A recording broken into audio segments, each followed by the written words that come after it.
Hello, it's Richard Bowser here from Property Investor News magazine, and I'm up in Birmingham today, and I've come across Adam Lawrence. Adam, good afternoon. Good afternoon, Richard. Adam, you've just recently been featured in Property Investor News. I interviewed you in terms of your portfolio strategy and what you've been doing in the last few years, and very acquisitive, I would say, in terms of what you've been doing. So just summarise what was in the print magazine that was in the April edition of Property Investor News. Okay, so we talked really about how the numbers are very important to me. I look for high-yielding properties, look to acquire pretty basic, normal single-let units in half-decent areas that are going to get professional tenants, strong rental yields, bring them up to a high standard, buy them quickly, and then refinance them onto long-term financing. Simple. Pretty much, yeah, it's not rocket science.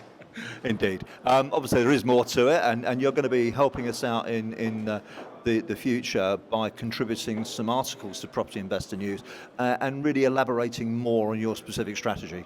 That's right, yeah, I was delighted to be asked to do that, and I wrote a talk around about 18 months ago, which was really there to try and help investors out in their journey to go from one property or a small portfolio to try and get it to grow to a bigger portfolio.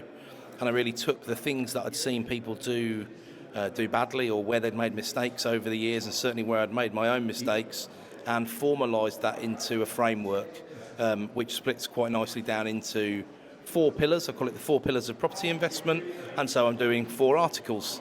And I'm starting off with the first pillar, which is basically where you get your deals from. Wow. So there we are. You've heard it here first. So Adam Lawrence, and Adam, you're also involved in the Partners in Property program? That's right, yes. So I founded that in 2017 alongside Sue Sims, and we've brought in a couple of other partners since then as well.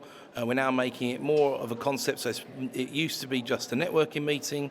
It's now more than that, so we're building a whole community around it with a private Facebook group, with a WhatsApp group, and most importantly, at the meetings we have our mastermind sessions with a whole variety of experts who are very active in their fields, who are very kind and give us their time for free in order to let us pick their brains, and are very, very helpful to the community that joined us at Partners in Property. Well, that sounds fantastic. So recently Adam has launched the London event, Catherine's Dock, Partners in Property. You can read more about this in Property Investor News. So just to highlight what Adam's going to be talking about in the upcoming editions of Property Investor News, his concept of the 4 pillars of property investment, and the first one is going to be about finding deals. That's right, yeah. So it's technically the supply of where you get everything from. So it's everything from, we all know we can buy them from estate agents. It's where a lot of us start out, all the way through to some really much more sophisticated strategies, such as off-market, such as buying from receivers, such as trying to acquire portfolios as well. Okay, and that sounds as if it's going to be a fascinating reading for Property Investor News subscribers. So it's Richard Bowser, Property Investor News, here up in Birmingham with Adam Lawrence of Partners in Property. Thank you, Adam.